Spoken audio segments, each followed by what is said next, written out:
नमस्कार दोस्तों, कुरुक्षेत्र क्लासेस के YouTube चैनल पर आप सभी का हार्दिक स्वागत है। दोस्तों, हम आर्मी का जो पेपर होने वाला है, पेपर का शेड्यूल भी आ चुका है और उसकी हम टेस्ट सीरीज सोल्व कर रहे थे जो आपकी तैयारी को और मजबूत बनाएगी। और हमने इससे पहले 4 टेस्ट पेपर सोल्व कर लिए हैं। और दोस्तों, ये अपना जो है वो कौन सा टेस्ट पेपर है? 5वां। देखिएगा आप, जिस प्रकार आर्मी के अंदर प्रश्न पूछे जाते हैं उसी लेवल के और उसी तरीके के प्रश्न। दोस्तों, पहला प्रश्न, राष्ट्रीय विज्ञान दिवस कब मनाया जाता है? बहुत ही गजब का प्रश्न है, कई बार डिफेंसिव सेक्टर के एग्जाम में पूछा गया है। राष्ट्रीय विज्ञान दिवस, देखो भाइयों, आपको इतना तो पहले पता होना चाहिए कि अगर विज्ञान दिवस अगर अपन मना रहे हैं और कोई दिवस मना रहे हैं तो नो डाउट किसी न किसी विद्वान के डेट ऑफ बर्थ पे मनाया जाता है। जितने भी दिवस है लगभग जैसे 12 जनवरी है तो स्वामी विवेकानंद के जयंती पर हम युवा दिवस मनाते हैं। ऐसे ही खूब सारे विद्वान हैं जिनके नाम पे ये दिवस मनाए जाते हैं। अब यहाँ पे विज्ञान दिवस है, मतलब पक्का इसका जो संबंध है कोई ना कोई वैज्ञानिक से। दोस्तों, एक वैज्ञानिक का नाम आपने सुन रखा होगा, सीवी रमन, जिन्हें फिजिक्स यानी कि भौतिकी के लिए नोबेल पुरस्कार भी मिला हुआ है। और उनकी जो हैप्पी बर्थडे है वो कब आता है?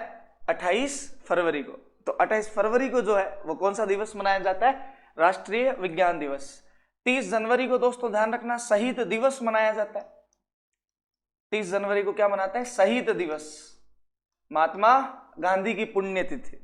12 जनवरी को मैंने आपको भी बता ही दिया, अपने जो स्वामी विवेकानंद थे, युवाओं के लिए काफी मोटिवेटर थे और इनकी स्मृति में या इनके डेट ऑफ बर्थ पे जो है हम ये क्या मनाते हैं? युवा दिवस। आगे चलिएगा अगले प्रश्न की ओर। माउंट एवरेस्ट पर या माउंट एवरेस्ट को 2 बार विजेता करने वाली जो है महिला वो कौन है? तो दोस्तों, ये जो है वो कौन है? अपनी संतोष यादव। आगे चलिएगा अगले प्रश्न की ओर। लोकप्रिय कवि गुरु किसका उपनाम है? यानी कि जो आपको ऑप्शन में मिल रहा है इसमें कवि गुरु कौन कहलाते थे? ठीक है, तो देखो इधर जो एक राजस्थान अपने भारत के एक बहुत अच्छे कवि थे जिनका नाम क्या था? रविंद्रनाथ टैगोर। और मैंने शायद पिछली क्लास में बताया था कि रविंद्रनाथ टैगोर के लिए गुरुजी नामक शब्द का प्रयोग किया जाता था। तो इसका आंसर क्या हो जाएगा? रविंद्रनाथ टैगोर हो जाएगा। आगे चलिएगा अगले प्रश्न की ओर। चिल्का झील कहाँ स्थित है? दोस्तों, ज्योग्राफी की एक प्रश्न श्रृंखला जिसमें झीलों के बारे में बताया गया था, विश्व और भारत की जो महत्वपूर्ण झीलें हैं। तो चिल्का झील कहाँ है? चिल्का झील उड़ीसा में है। और दोस्तों, चिल्का झील क्यों प्रसिद्ध है? तो आप ध्यान रखना, खारे पानी की भारत की सबसे बड़ी झील, खारे पानी की भारत की जो सबसे बड़ी लेक है, भारत की जो सबसे बड़ी झील है वो कौन सी है? चिल्का झील है। और मीठे पानी की वुलर जो के अंदर, जम्मू कश्मीर के अंदर। आगे चलिएगा अगले प्रश्न की ओर। पंचतंत्र नामक पुस्तक के लेखक कौन है? दोस्तों, कभी कभार कुछ किताबों के नाम भी आपकी एग्जाम में पूछ लिए जाते हैं। तो पंचतंत्र के जो लेखक है वो आप ध्यान रखना कौन है? विष्णु शर्मा। जो ये अपने वेद व्यास जी थे, वेद व्यास जी जो थे वो क्या थे? वेदों के रचयिता नहीं, वेदों के संकलनकर्ता। वेदों के जो संकलन करता है, यानी कि जिन्होंने वेदों को इकट्ठा किया था, क्योंकि वेद बिखरे हुए थे, वो वेद व्यास जी है। ये जो अपना चाणक्य, कौटिल्य या जो विष्णुगुप्त है, इन्होंने एक पुस्तक लिखी थी। ये भी प्रश्न आपके एग्जाम में आता है और इनकी पुस्तक का नाम है अर्थशास्त्र। कौन सी किताब है? अर्थशास्त्र। जयदेव ने किताब लिखी थी और इनकी पुस्तक का जो नाम है वो था गीत गोविंद। तो ये भी अपने एग्जाम के अंदर पूछा जाता है। तो ये कुछ एक राइटर और उनकी किताब है। आगे चलिएगा अगले प्रश्न की ओर। चीन का राष्ट्रीय खेल कौन सा है? तो दोस्तों, जो चीन का राष्ट्रीय खेल है वो कौन सा है? Table tennis. आपको बताइए, अपने भारत का जो है वो हॉकी है, इंग्लैंड का है जो है वो क्या है? क्रिकेट। तो इस प्रकार दोस्तों हम ऑप्शन डिलीट भी कर सकते हैं। डिलीट करते हुए फिर अपने को पता चल जाएगा कि चाइना का राष्ट्रीय खेल कौन सा है? Table tennis. आगे चलिएगा, इंदिरा गांधी स्टेडियम कहाँ स्थित है? कुछ एक स्टेडियम के प्रश्न भी आपके एग्जाम में पूछे जाते हैं। तो इंदिरा गांधी स्टेडियम जो है वो आप ध्यान रखना दिल्ली के अंदर स्थित। कहाँ स्थित है? दिल्ली के अंदर। ठीक है। कुछ स्टेडियम के भाई आप ध्यान ही रखना, जैसे हाल ही में जो अपना नरेंद्र मोदी स्टेडियम है वो अहमदाबाद गुजरात के अंदर जो है वो बनाया था। तो ऐसे कुछ स्टेडियम्स वगैरह के आप नाम याद रखना, जैसे बॉम्बे के अंदर वानखेड़े है, कलकत्ता के अंदर ईडन गार्डन, कलकत्ता में कौन सा है, ईडन गार्डन। बंबई में कौन सा है, वानखेड़े स्टेडियम। और जयपुर के अंदर कौन सा है, एसएमएस सवाई मानसिंह स्टेडियम। आगे चलिएगा अगले प्रश्न की ओर। कौन से वेद में देवताओं की स्तुति है, मतलब ऐसा कौन सा वेद है, आपको पता है भारतीय इतिहास के अंदर जो वेदों की संख्या है वो कितनी है, 4। कौन से वेद में देवताओं की क्या है, स्तुति है। तो दोस्तों देवताओं की जो स्तुति है वो कौन से वेद के अंदर है, ऋग्वेद के अंदर है। क्योंकि सामवेद के अंदर हम जानते हैं कि सामवेद के अंदर तो क्या है, संगीत है। यजुर्वेद में क्या है, यज्ञ यानी कि यज्ञ से संबंधित चीजें बताई गई है। और अथर्ववेद में क्या है, जादू टोना है। अथर्ववेद में क्या है, जादू टोना। तो देवताओं की जो स्तुति है वो कौन से वेद में, ऋग्वेद के अंदर। आगे चलिएगा अगले प्रश्न की ओर। वेदों की ओर लौटो या वेदों की ओर लौट चलो किसका कथन है, ये भी बहुत बड़ा फेवरेट प्रश्न है। ठीक है, तो आपको इसका आंसर क्या करना है, अपने महर्षि दयानंद सरस्वती जी, जिन्होंने कहा था कि वेदों की ओर लौट चलो। आगे चलिएगा अगले प्रश्न की ओर। सबसे अधिक ठंडा ग्रह कौन सा है, बड़ा सिंपल सा कंसेप्ट है। सूर्य से जो ग्रह सबसे दूर है वो सबसे ठंडा है। ठीक है, तो सबसे दूर जो ग्रह है वो बताओ अपना कौन सा है, वरुण है। क्योंकि बुध सबसे पास में, बृहस्पति जो है वो थोड़ा सा आगे है, बृहस्पति से आगे अरुण है, अरुण से आगे वरुण है। सौर मंडल वाला टॉपिक और बहुत अच्छे से उसको एक्सप्लेन किया गया है, आप वो जरूर देखिएगा, ये प्रश्न भी सोल्व हो जाएगा। देश में सर्वाधिक चावल उत्पादक वाला राज्य, तो आपको पता है चावल कहाँ के लोग खाते हैं, पश्चिम बंगाल के। तो चावल कहाँ का प्रसिद्ध है, पश्चिम बंगाल का। ब्रह्मपुत्र नदी का उद्गम स्थल कहाँ है, यानी कि ब्रह्मपुत्र रिवर का उद्गम कहाँ होता है, तो दोस्तों तिब्बत के अंदर होता है ना। तिब्बत से इसका उद्गम होता है। तिब्बत से जो है वो ये चाइना में बहती, थोड़ी सी चीन के अंदर, और चाइना के बाद में फिर ये अपने कहाँ जाती है, भारत। और अपने भारत के अंदर बंगाल की खाड़ी, आपने सुन ही रखा होगा नाम, बंगाल की खाड़ी। इस बंगाल की खाड़ी के अंदर आके और गिर जाती है। आगे चलिएगा, आर्य समाज के संस्थापक कौन थे, तो आर्य समाज के जो संस्थापक है वो भी अपने कौन थे, महर्षि दयानंद सरस्वती थे। आगे चलिएगा, संख्या की दृष्टि से भारतीय थल सेना विश्व के किस स्थान पर है, तो दोस्तों अपनी जो आर्मी है, इंडियन आर्मी, वो संख्या की दृष्टि से वर्ल्ड में 4थे स्थान पे। आगे चलिएगा, भारत में प्रथम महिला राज्यपाल कौन थी, मैंने आपको बताया हुआ है पिछली सीरीज के अंदर, क्वेश्चन सीरीज के अंदर, कि भारत की जो पहली महिला राज्यपाल है वो कौन थी, सरोजनी नायडू। और जो सरोजनी नायडू है वो कहाँ की बनी थी, यूपी की। ये जो मीरा कुमारी है वो कौन है, मीरा कुमारी, तो ये अपनी लोकसभा की प्रथम महिला अध्यक्ष है, लोकसभा की प्रथम महिला अध्यक्ष आपसे पूछे। ठीक है, इस प्रकार हम एक टॉपिक पढ़ेंगे कि भारत में प्रथम महिला, भारत में प्रथम पुरुष, वहां अपन इसको और अच्छे से पढ़ने वाले। तो ये अपने जीके के प्रश्न थे दोस्तों। आगे देखिएगा, रीजनिंग के कुछ प्रश्न यहां पे लिखा हुआ है 625 से हुआ 125, 125 से हुआ 25, 25 से कितना हुआ 5। तो मुझे तो ये लग रहा है कि जो ये सीरीज चल रही है इसमें 5 गुणा हो रहा है। 5 को जब 5 से गुणा कर दे तो कितने आ जाते हैं, 25। 25 को जब 5 से गुणा कर दे तो कितना आ जाएगा, 125। 125 को फिर 5 से गुणा कर दे 625।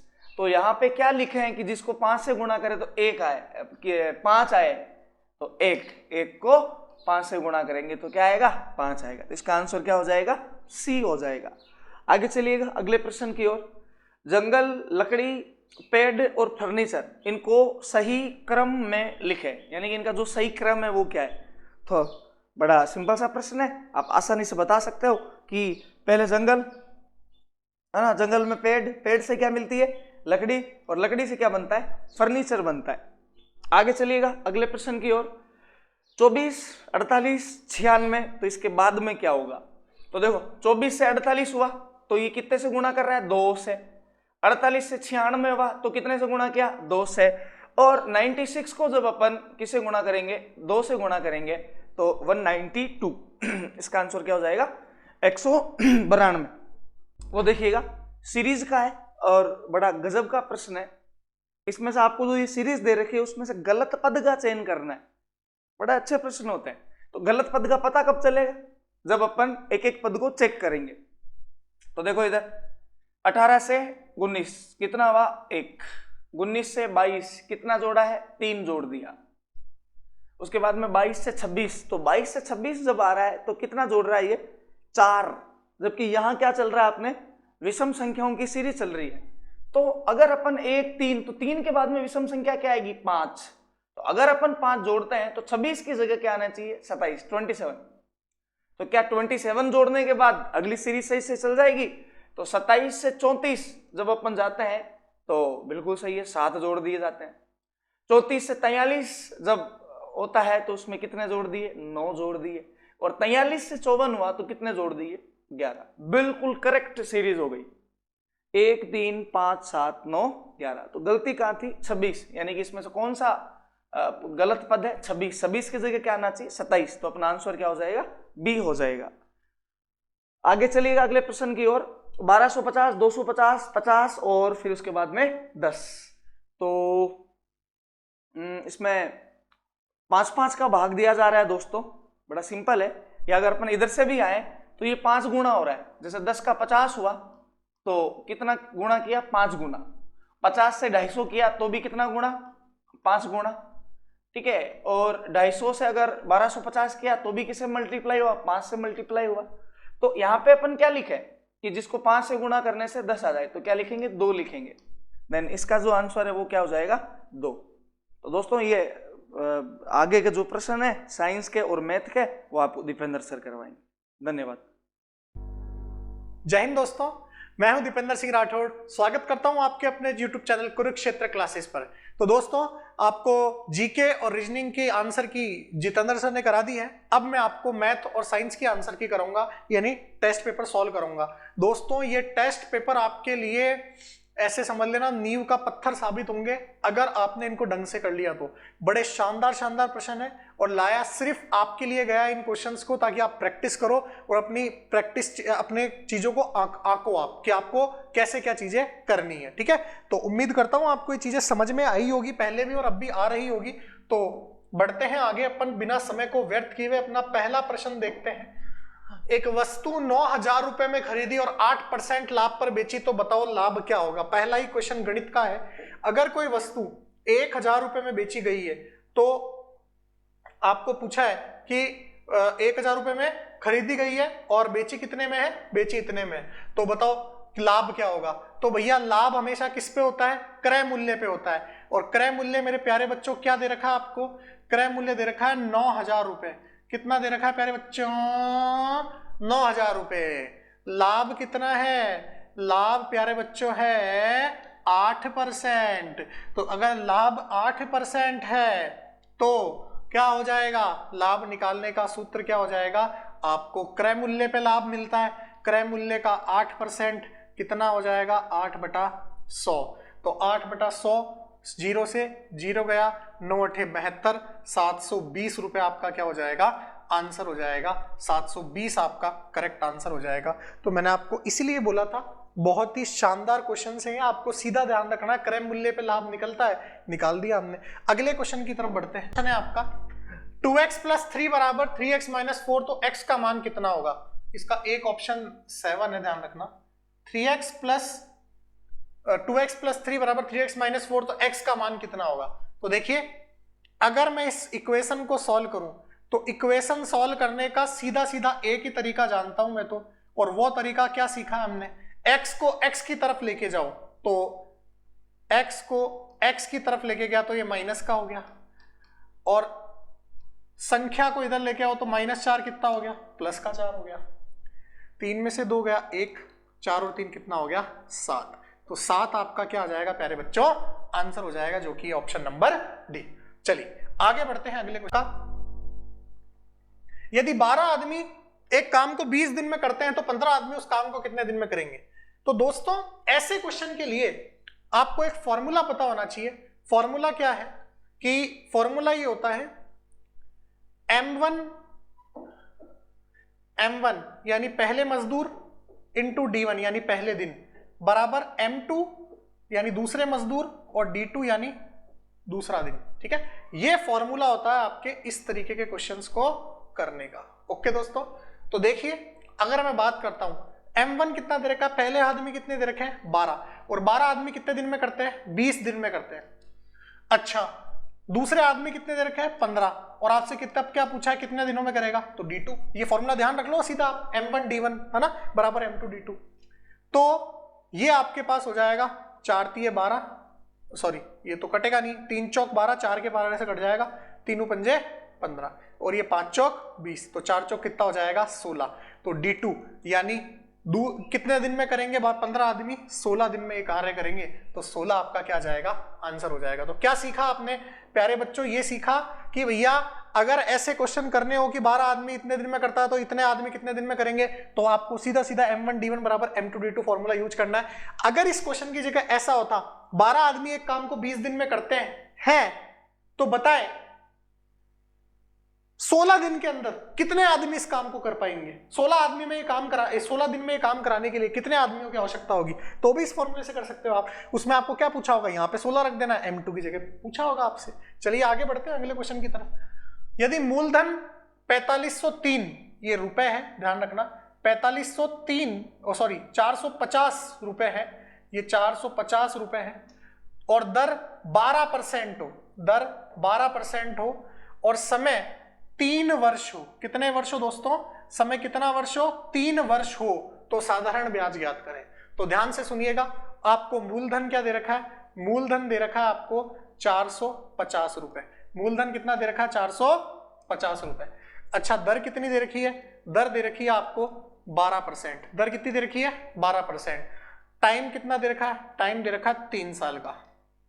तो आपसे पूछा है बताओ ऐसा ही क्या होगा, तो साधारण ब्याज का फॉर्मूला क्या होता है, साधारण ब्याज का फॉर्मूला होता है मूलधन इंटू दर इंटू समय बटा 100। 0 से 0 गया, ये 5 दूनी 10 और 5 नम 45, 2 से 6 बार गया, 9 छिंग 54, 54 इंटू 3 कितना हो जाएगा, 4 तिये 12 का 2 हासिल लगा, 1 5 तिये 15 और 1 16, 162 रुपए क्या आ जाएगा आपका आंसर आ जाएगा। तो बताओ ब्याज कितने आ गया 162 रुपए आपका ब्याज आ गया। ठीक है, सीधा सीधा फॉर्मूला था जो अपन ने यूज किया है, कोई ज्यादा बड़ी बात है नहीं इसके अंदर। आगे बढ़ते हैं अगले क्वेश्चन की तरफ। यदि 140 का 30%, 140 का मतलब क्या होता है गुणा 30%, 30 बटा 100 बराबर 840 का x% का मतलब गुणा x प्रतिशत मतलब x बटा 100। ठीक है, 100 से 100 गया, 0 से 0 गया। ठीक है, और क्या बचा, 14 एकम 14, ये 14 धाय 140 और 14 छिंग 84। ठीक है, 14 छिंग 84 हो गया। अब 6 पंजे 30, तो आपका सीधा सीधा x का आंसर कितना आ गया, x का आंसर आ गया 5 आंसर आ गया आपका। तो 5 आपका आंसर है, option number A 5 is the correct answer. चलिए आगे बढ़ते हैं अगले क्वेश्चन की तरफ। नेक्स्ट क्वेश्चन है, दी गई भिन्नों का सही अवरोही क्रम होगा। देखिए, दी गई भिन्नों का क्या पूछा है आपसे, सही अवरोही क्रम पूछा है। अगर आपसे सही अवरोही क्रम पूछा है तो क्या होगा, ध्यान से देखिएगा, दी गई भिन्नों का सही अवरोही क्रम क्या होगा। अवरोही क्रम का मतलब क्या होता है, सबसे पहले आपको क्या ध्यान रखना है, अवरोही क्या होता है, अवरोही क्रम क्या होता है। अगर आपसे कोई पूछ ले बताइए अवरोही क्रम क्या होता है, तो अवरोही क्रम का मतलब होता है बड़े से छोटा। अवरोही क्रम का मतलब क्या होता है प्यारे बच्चों, बड़े से छोटा, यानी बड़े से छोटा घटते हुए क्रम में। कौन से क्रम में, घटते हुए क्रम में। बड़े से छोटा यानी कौन सा क्रम, घटता हुआ क्रम। तो बड़े से छोटे का मतलब क्या हो गया, घटता हुआ क्रम। तो घटते हुए क्रम में आपसे पूछा है घटता हुआ क्रम। ठीक है, घटता हुआ क्रम। अब देखिए ऐसे क्वेश्चन को कैसे करना है। नंबर्स आपके पास ऐसे लिखे हुए हैं 3/8, और लिखा हुआ है 5/11, और लिखा हुआ है 7/15, 9/19। देखिए आप सब में भाग कर करके देखोगे तो टाइम वेस्टिंग है। मैं आपको सीधा तरीका बताता हूं, 8 और 3 में कितने का अंतर है, सर 5 का अंतर है। 11 और 5 में कितने का अंतर है, 6 का अंतर है। 7 और 15 में कितने का अंतर है, 8 का अंतर है। 19 और 9 में कितने का अंतर है, 10 का अंतर है। अब देखिए सबसे ज्यादा अंतर किसमें है, इस वाले में जिसमें सबसे ज्यादा अंतर होगा वही सबसे क्या होगा, बड़ा होगा। तो 9/19 सबसे बड़ा, फिर 7/15, फिर 5/11, फिर 3/8। आप करके भी देख सकते हो, भाग करके आपका आंसर आ जाएगा। फिर से सुन लेना, अंतर देखना, जो सबसे बड़ा वो सबसे बड़ा होगा। तो 9/19 सबसे बड़ा होगा। अवरोही क्रम मतलब होता है घटता हुआ क्रम, यानी सबसे बड़ी संख्या पहले, उसके बाद छोटी संख्या। 9/19 तो कहीं दिख ही नहीं रहा आपको, इसका मतलब आंसर क्या हो जाएगा, नन ऑफ दिस, क्योंकि सबसे पहले ये आएगा, फर्स्ट नंबर पे ये आएगा, सेकंड पे ये आएगा, थर्ड पे ये आएगा और फोर्थ पे ये आएगा। ठीक है दोस्तों, तो उम्मीद करता हूं आपको समझ में आया होगा। बढ़ते हैं अगले क्वेश्चन की तरफ। अगला क्वेश्चन है आपके पास, अगर एक संख्या का 70% 210 है, माना मैंने एक संख्या है x, उस x संख्या का 70% कितना दे रखा है, 70% मतलब 70/100, 210 दे रखा है, तो बताओ वो संख्या कितनी है। 0 से 0 गया, 7 × 21 हो जाएगा, x बराबर हो जाएगा 300 रुपए आंसर हो जाएगा, यानी 300 संख्या हो जाएगी, रुपए क्या मतलब 300 संख्या हो जाएगी आपके पास। तो आंसर इज 300, ठीक है, 300 आपका क्या हो जाएगा दोस्तों, आंसर हो जाएगा। चलिए, तो उम्मीद करता हूं आपको ये समझ में आया होगा। आगे बढ़ते हैं अगले क्वेश्चन की तरफ। नेक्स्ट क्वेश्चन है 16 की पावर 3 की पावर 2, ये कितना होगा आपके पास। ये 16 × 3 है, तो 16 × 3 = 48 और 48 की पावर, ये पावर का मतलब 2 हो गया, तो 48 की पावर 2 पहला आंसर है। 16 दूनी 32, 16 3 48, सीधा आंसर है। चलिए आगे बढ़ते हैं, कोई खास बात नहीं है इसके अंदर। तो यदि एक वस्तु को 80 रुपए में खरीदकर 68 रुपए में बेच दिया, तो बताएं कितने का बट्टा प्रतिशत हुआ। देखिए क्रय मूल्य कितना है, यानी खरीदा कितने में है, तो खरीदा मेरे प्यारे बच्चों है 80 रुपए के अंदर। कितने रुपए में खरीदा है, 80 रुपए में खरीदा है। बेचा कितने में है, विक्रय मूल्य कितना है, विक्रय मूल्य है 68 रुपए में। तो इसका मतलब कितने रुपए की छूट दी है उसको। अगर मैं पूछूं तो बताइए, छूट या बट्टा, छूट कितने की है, बट्टा कितने का है, 80 - 68 रुपए कितना हो गया, 12 रुपए। छूट हमेशा किस पे दी जाती है, अंकित मूल्य पे या क्रय मूल्य पे। तो 80 रुपए आपका छूट है, 80 रुपए की छूट है, 12 रुपए की छूट है कितने पे, 80 रुपए पे, गुणा 100, परसेंटेज ज्ञात करनी है। तो 0 से 0 गया, 4 दूनी 8, 4 तिये 12, 2 पंजे 10, 5 तिये 15% आपका क्या हो जाएगा प्यारे मित्रों, आंसर हो जाएगा 15%। कुछ नहीं किया, क्रय मूल्य में से विक्रय मूल्य माइनस कर दिया, उसकी प्रतिशत निकाल दी, यही बट्टा प्रतिशत होगा। ठीक है, चलिए आगे बढ़ते हैं अगले क्वेश्चन की तरफ। नेक्स्ट क्वेश्चन है आपके पास, गोले का आयतन कितना होता है। तो आप सभी को पता है गोले का आयतन होता है 4/3 पाई r क्यूब, 4/3 पाई r क्यूब। तो ये सही आंसर हो जाएगा आपका ऑप्शन नंबर ए, आपका आंसर हो जाएगा option number A, 4/3 pi r cube. ठीक है, तो गोले का आयतन ये हो जाएगा। चलिए आगे बढ़ते हैं अगले क्वेश्चन की तरफ। 135, 190, 145, 140 और 135 का औसत कितना होगा। ठीक है, इन सब का औसत कितना होगा। तो देखिए आप इनको जोड़ लो, 135 प्लस 190 प्लस 145 प्लस 140 प्लस 135 और डिवाइड कितने से कर दो, 1 2 3 4 5 संख्याएं हैं। औसत का फॉर्मूला ये होता है सबका योग और नंबर ऑफ संख्याएं कितनी है, 5 है। तो आगे बढ़ते हैं, देखिए जोड़ो सबको, 5 और 0 5, 5 और 5 10, 10 प्लस 0 10, 10 और 5 15, 15 का 5 हासिल लगा, 1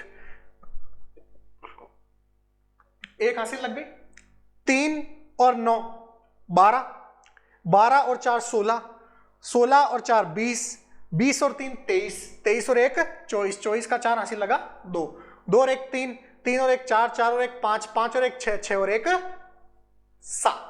ठीक है, तो 745/5 आंसर हो जाएगा, 5 एकम 5 और ये हो जाएगा आपके पास 5 चौक 20, 5 नम 45। तो 149 आपका क्या आ जाएगा, आंसर आ जाएगा। बिल्कुल इजी क्वेश्चन था। ठीक है, कोई भेद नहीं था, संख्याओं का योग बटा संख्या कितनी है वो आपका करेक्ट आंसर हो जाएगा। चलिए, एक टीवी का वर्तमान मूल्य 18,000 रुपए है तथा 5% प्रति वर्ष से मूल्य घटता है। ऐसे क्वेश्चन मैंने कई बार पढ़ाए। एक गांव की जनसंख्या इतनी है, लगातार 3 वर्षों में इतनी इतनी परसेंटेज बढ़ रही है, तो क्या होगा। तो आप 5% घट रहा है हर वर्ष, तो आप इसको ऐसे भी कर सकते हो, जैसे 5% है तो 5% की फ्रैक्शन क्या होगी, 5/100। तो 5 एकम 5 और ये हो जाएगा 20, है ना, 1/20। तो अब देखिए ध्यान से सुनिएगा मेरी बात, क्या कहना चाह रहा हूं। 18,000 रुपए तो क्या है, 18,000 रुपए करंट मूल्य है इसका। अब ये लगातार 5% घट रहा है, लगातार 5% घट रहा है। तो आप ऐसे कर सकते हैं, अगर मान लो आपको जैसे 20 में से 1 गया, 5% हर बार घट रहा है ना, तो 20 में से 1 गया तो कितना बचा, 19/20। और अगर आप इस तरह से कंफ्यूज होते हैं तो कोई बात नहीं, आपसे बोला कि हर बार 5% प्रति वर्ष से घट रहा है हर बार, यानी पहले 100 था तो अब क्या हो जाएगा, 95 हो जाएगा। तो आप 95%, है ना, अब 95 का 5% चल जाएगा, और तो 95 से 5% और गया तो कितना चल जाएगा, 90% बच जाएगा। और फिर अगला 5% क्या हो जाएगा, 85% बच जाएगा। तो हर वर्ष 5% प्रति वर्ष से मूल्य घट रहा है। तो आपको क्या बोला है बताओ, 3 वर्ष बाद मूल्य क्या होगा, 3 वर्ष बाद यही मूल्य होगा, 0 से 0 गया, 1 0 से 1 0 गया, 1 0 से 1 0 गया, ठीक है, तो 1 0 से 1 0 गया आपके पास। तो अब कितना बचा, अगर आप करना चाहो तो आसानी से कर सकते हो, 85 × 9 × 95 × 18, आप इसको कर लेना और जो आंसर आए आप इसमें से कर लेना। बड़ी कैलकुलेशन है तो मैं करूंगा नहीं, आप कर लेना आसानी से, कोई दिक्कत नहीं, इसमें कोई बड़ी बात नहीं। आप कैलकुलेशन करके अननेसेसरी टाइम वेस्ट होगा, इतनी बड़ी कैलकुलेशन आपके आएगी नहीं, आपके इजी क्वेश्चन आएगा। लेकिन मैंने आपको सिर्फ बताया कि ऐसे करनी है अपने को ना, कैलकुलेशन अपने खुद को करनी है, आप आसानी से कर सकते हो, कोई बड़ी बात नहीं इसमें। आगे बढ़ते हैं अगले क्वेश्चन की तरफ। नेक्स्ट क्वेश्चन है 90 किलोमीटर प्रति घंटा को मीटर प्रति सेकंड में बदलिए। देखिए आपको क्या ध्यान रखना है, कभी भी किलोमीटर प्रति घंटा को अगर आपको मीटर प्रति सेकंड में बदलना हो तो उसको 5/18 से गुणा कर देना। अगर कभी भी आपको किलोमीटर प्रति घंटा को मीटर प्रति सेकंड में गुणा करना हो तो किससे गुणा कर देना, 5/18 से। ये मैंने क्यों किया है, क्योंकि 1 किलोमीटर में मीटर होते हैं 1000 और 1 घंटे में सेकंड कितने होते हैं, एक घंटे में सेकंड कितने होते हैं, 60, ठीक है, सॉरी 60 तो मिनट होते हैं और 3600 सेकंड होते हैं। 0 से 0 गया, 5 दूनी 10, 2 पंजे 10 और 2 18 दूनी 36। तो देखिए 5/18 आ गया ना, अगर मीटर प्रति सेकंड में चेंज करेंगे तो 5/18 आ गया। किलोमीटर प्रति घंटे को 5/18 से गुणा करने पे मीटर प्रति सेकंड में चेंज हो जाएगा। तो 90 है, अगर मैं 90 को 5/18 से गुणा करूं तो 18 पंजे कितना हो जाएगा, 90, 55 25 मीटर प्रति सेकंड आपका क्या हो जाएगा, आंसर हो जाएगा। तो ये ऑप्शन नंबर बी 25 मीटर पर सेकंड आपका करेक्ट आंसर है। चलिए आगे बढ़ते हैं अगले क्वेश्चन की तरफ। 15 आदमी किसी काम को 20 दिन में कर सकते हैं तो 20 आदमी उसी काम को कितने दिन में करेंगे। अभी अभी ऐसा क्वेश्चन कराया था, man 1 × D1 day 1, man 2 × D2, तो मैन 1 कितने आदमी हो गए, 15, D1 कितने हो गए, 20, मैन 2 कितने हो गए, 20, और D2 आपको निकालना है। 20 से 20 गया, कितना दिन बच गया, 15 आपका क्या आ गया, 15 आपका आंसर आ गया। तो ये तो गलत हो गया आपका, 20 नहीं 15 आंसर आ जाएगा आपका। तो सीधा सीधा क्वेश्चन है, अभी अभी कराया था ऐसा का ऐसा। आगे बढ़ते हैं अगले क्वेश्चन की तरफ। नेक्स्ट क्वेश्चन है tan 30 का मान क्या होगा। तो आप सभी को पता होना चाहिए tan 30 का मान होता है 1/√3।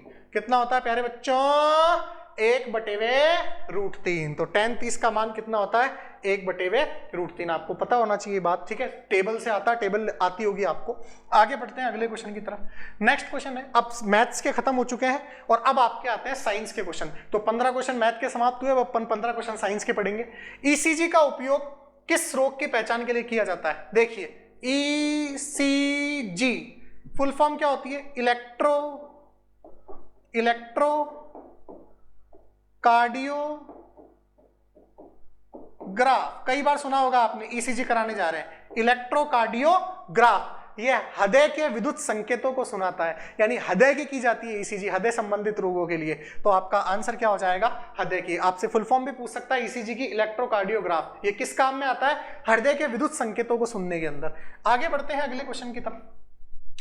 कैंसर का अध्ययन क्या कहलाता है। तो कैंसर का अध्ययन कहलाता है ऑन्कोलॉजी। ऑन्कोलॉजी कहलाता है, ये क्या कहलाता है, ऑन्कोलॉजी कहलाता है, जिसको हिंदी में कहते हैं अर्बुद विज्ञान। क्या कहते हैं, अर्बुद विज्ञान। लेकिन ये नहीं आएगा, ये ऑन्कोलॉजी आएगा आपके, ऑन्कोलॉजी या अर्बुद विज्ञान आपको इसको कहा जाता है। ठीक है दोस्तों, उम्मीद करता हूं आपको समझ में आई होगी ये गणित। आगे बढ़ते हैं अगले क्वेश्चन की तरफ। क्वेश्चन नेक्स्ट है आपका, मानव शरीर को बनाने वाले मुख्य तत्व कौन से हैं। तो मानव शरीर को बनाने वाले मुख्य तत्व कौन सा है, इसमें से पानी। पानी है सबसे ज्यादा मानव शरीर में 70%, तो 70% आपका पानी है, तो पानी बनाएगा सबसे ज्यादा शरीर को। आगे बढ़ते हैं, ध्वनि का मात्रक क्या है। ये ध्वनि का नहीं, ध्वनि तीव्रता का मात्रक क्या है, ध्वनि तीव्रता का मात्रक क्या है। और आप सभी को पता है ध्वनि तीव्रता का मात्रक क्या होता है, डेसिबल होता है, ठीक है। ध्वनि तीव्रता का मात्रक क्या होता है? डेसिबल। सभी को पता है कहानी, बहुत अच्छा क्वेश्चन है, कई बार आर्मी में पूछा हुआ है। बर्फ का घनत्व पिघलने पर क्या हो जाता है? देखिए, बर्फ 0 डिग्री सेल्सियस से पिघलती है जब, तो उसका जो उसका घनत्व है, घनत्व जो है घनत्व उसका बढ़ जाता है। घनत्व क्या हो जाता है? बढ़ जाता है, पानी के असामान्य व्यवहार के कारण। तो बर्फ जब भी पिघलती है तो घनत्व क्या हो जाता है? बढ़ जाता है। और आपको ध्यान रखना है बर्फ का घनत्व कहां अधिकतम होता है? 4 डिग्री सेल्सियस पे। बहुत ही इंपॉर्टेंट क्वेश्चन है, मैंने कराया था फिजिक्स के अंदर, ठीक है। बर्फ का घनत्व कहां अधिकतम होता है? 4 डिग्री सेल्सियस पे। पढ़ाया भी था मैंने वहां पे, क्यों होता है? पानी के असामान्य व्यवहार के कारण पढ़ाया था मैंने आपको, ठीक है। बढ़ जाता है, ध्यान रखना। अगले क्वेश्चन की तरफ बढ़ते हैं। नेक्स्ट क्वेश्चन है, न्यूट्रॉन की खोज किसने करी? तो कल ही एक ट्रिक बताई थी मैंने, ईंट पग नाच, एक ट्रिक बताई थी कल, केमिस्ट्री की वीडियो देखना आप, ठीक है। जिसको आप लोगों ने बहुत सारा प्यार दिया उसके लिए धन्यवाद, उस वीडियो को, ठीक है। हमारे चैनल की सबसे ज्यादा चलने वाली वीडियो है, उसके लिए आपका बहुत बहुत धन्यवाद। आपने इतना प्यार दिया, कल मैंने आपको बोला था कि आप उस वीडियो को इतना पहुंचाइए उन लोगों तक, गांव-गांव में, जहाँ पे लोगों को कुछ फायदा मिले, कुछ बच्चों को जो अफोर्ड नहीं कर पाते फीस वगैरह, उनको फ्री में सेवा मिले। तो बहुत बहुत धन्यवाद आपका। उस वीडियो में आप देखना, ईंट पग नाच में न्यूट्रॉन की खोज करने वाला कौन था? चैडविक, है ना। न्यूट्रॉन, एन से न्यूट्रॉन, चे से चैडविक, तो आपका आंसर क्या हो जाएगा? चैडविक। चलिए आगे बढ़ते हैं अगले क्वेश्चन की तरफ। लोहे पर जंग लगने को कहा जाता है, लोहे पर जंग लगने की प्रक्रिया को कहा जाता है संक्षारण।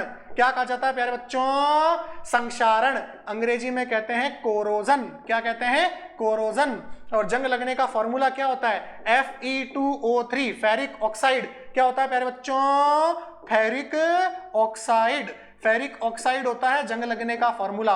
और जंग लगने में कौन सी अभिक्रिया होती है? जंग लगने में अभिक्रिया होती है ऑक्सीकरण अभिक्रिया। कौन सी अभिक्रिया? ऑक्सीकरण अभिक्रिया, जिसको कहते हैं क्या? इसको उपचयन भी कहते हैं। इसको क्या कहते हैं? उपचयन या ऑक्सीकरण। तो जंग लगने की प्रक्रिया को क्या कहा जाता है? संक्षारण। और इसका क्या फॉर्मूला होता है जंग का? Fe2O3, फेरिक ऑक्साइड, जिसको क्या कहते हैं? ऑक्सीकरण या अपचयन। तो आपसे क्या पूछा है यहाँ पे? आपसे अभिक्रिया कौन से प्रकार की वो पूछी है, तो कौन सी अभिक्रिया हो जाएगी? उपचयन या फिर ऑक्सीकरण। चलिए आगे बढ़ते हैं अगले क्वेश्चन की तरफ। नेक्स्ट क्वेश्चन है, कार्बन मोनोऑक्साइड का रासायनिक सूत्र क्या है? तो कार्बन मोनोऑक्साइड का रासायनिक सूत्र होता है CO। CO2 किसका होता है? कार्बन डाइऑक्साइड का। O3 किसका होता है? ये आपका ओजोन का होता है। CO3 माइनस होता है, वो कार्बोनेट आयन का होता है। चलिए तो आगे बढ़ते हैं। कार्बन मोनोऑक्साइड का फॉर्मूला CO हो जाएगा। नेक्स्ट है आपका, निम्न में से कौन सा कठोरतम पदार्थ है? तो दुनिया का सबसे कठोरतम पदार्थ कौन होता है? हीरा होता है। क्यों होता है हीरा दुनिया का सबसे कठोरतम पदार्थ? क्योंकि हीरे का अपवर्तनांक, ये भी ध्यान रखना, दुनिया का सबसे कठोर पदार्थ हीरा होता है। उसका कारण क्या है? क्योंकि हीरे का अपवर्तनांक कितना होता है? हीरे का अपवर्तनांक होता है सबसे ज्यादा 2.4। अपवर्तनांक नाम की चीज क्या होती है? प्रकाश वाले चैप्टर में मैंने समझाई थी आपको, क्वेश्चंस आए थे तब, तो आप उसमें जाके वो वीडियो जरूर देखिएगा फिजिक्स की प्लेलिस्ट में, प्रकाश वाले चैप्टर की, तो आपको समझ में आ जाएगा। अपवर्तनांक होता है जो कठोरता के बारे में बताता है, कौन सा माध्यम सघन है और कौन सा माध्यम विरल है। तो हीरे का अपवर्तनांक दुनिया में सबसे ज्यादा होता है, इसलिए सबसे दुनिया का कठोरतम पदार्थ है। आगे बढ़ते हैं अगले क्वेश्चन की तरफ। नेक्स्ट क्वेश्चन है, निम्न में से कौन सा कठोरतम पदार्थ है? ये वापस रिपीट हो गया, हीरा ही आंसर होगा इसका, ठीक है। चलिए आगे बढ़ते हैं। नेक्स्ट है, इंसुलिन की कमी से होने वाला रोग है, कल ही बताया है, मधुमेह यानी डायबिटीज। कल ये क्वेश्चन बताया था मैंने आपको, कल या परसों की कक्षा में।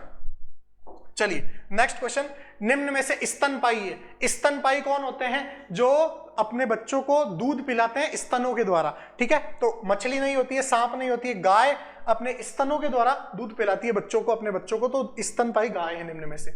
आगे बढ़ते हैं अगले क्वेश्चन की तरफ।